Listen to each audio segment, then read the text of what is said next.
Hello, and welcome to the Nuttle weekly video. You know, we've been doing these now for about 7 weeks, and I thought I'd give you a little review of our progress and also what might be coming, what to expect.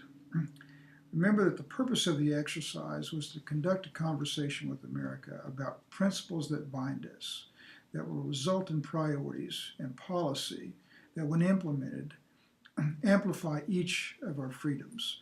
The purpose of the Nuttle report was to give examples of solutions and to stimulate debate in that discussion. Now, what is it that we're trying to accomplish? We are trying to accomplish government policy that is principle-based, that allows for each American to pursue happiness as he or she defines, as they see fit, given their God-given talents, as was declared in the Declaration of Independence. Now, what I want to do now, next year, is take this to the next level. Now, how do we do that? It is our intent to lay out the debate that we're having and the conversation we're having for presidential campaigns in 2016, what we mean by principle-based policy and principle-based leadership.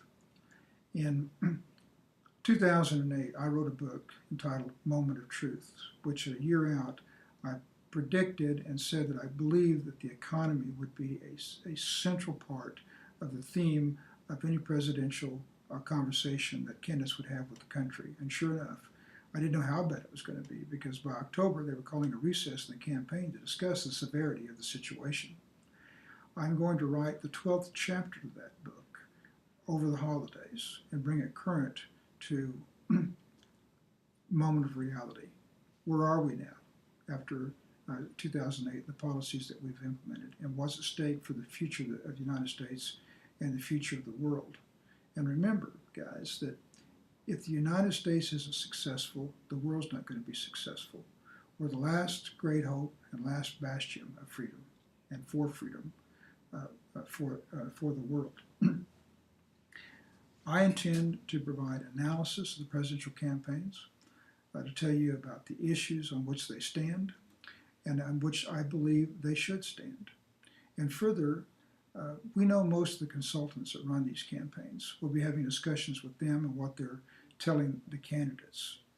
And then we will relaunch this service on January 19th around the State of the Union speech, talking about then what we hope the president will say, and then immediately after what he did say and what we think the conversation should be for the future of our country. And then in May next year, we are planning a conference to lay out for these candidates what you have decided and what we've discussed together are the values and the principles that we want for principle-based leadership for the next generation. Now, in this season, we're so blessed to be citizens of the United States. And if you're viewing this overseas, we want to enter into a dialogue with you too about how this is important on a worldwide basis for freedom for you and your culture and whatever your definition is of pursuit of happiness. We will have a conference to talk about this and lay this out in a more formal format, so it'll be clear as to what this movement is and what it wants for the presidential discussion and campaigns of 2016. Now, Ann and I wish you the most Merry Christmas and Happy New Year. God bless and Godspeed.